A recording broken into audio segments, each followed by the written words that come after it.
बाजार संगे सुतोही, बाजार संगे सुतोही, ओकरे संगे दिन भर घरवा में घुसोही। बाजार संगे सुतोही। डीजे विकास सीतामढ़ी मां शीतला रिकॉर्डिंग स्टूडियो बिहार शरीफ। बाजार संगे सुतोही। नाइयार में छौड़ी गे यारावे से रुसल है छौड़ी। नाइयार में छौड़ी गे यारावे से रुसल है त ससुरा में छौड़ी बातार संगे सुतोही। ओकरे ही संगे दिन भर घरवा में घुसोही त ससुरा में छौड़ी बातार संगे सुतोही। नाइयार में छौड़ी गे यारावे से रुसोही त ससुरा में छौड़ी बातार संगे सुतोही।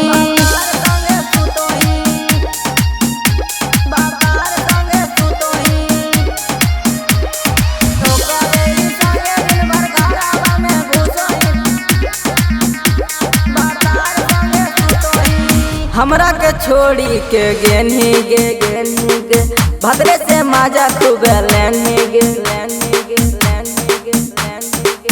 मां शीतला रिकॉर्डिंग स्टूडियो बिहार शरीफ।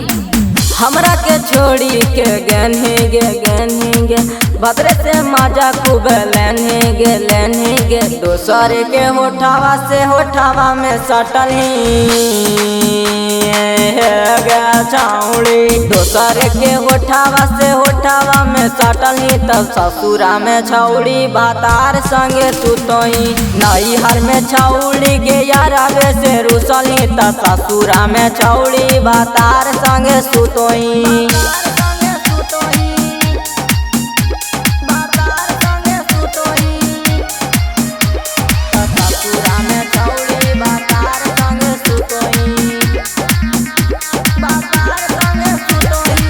राजन के दिलवा के तोड़नी गे राइटर अंजुस के छोड़नी गे छौड़ी की का कहनी।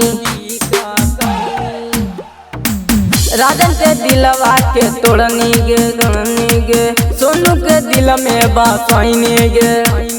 भातारे के भात छौड़ी रातियों में ठूसोही गे छौड़ी सुनना।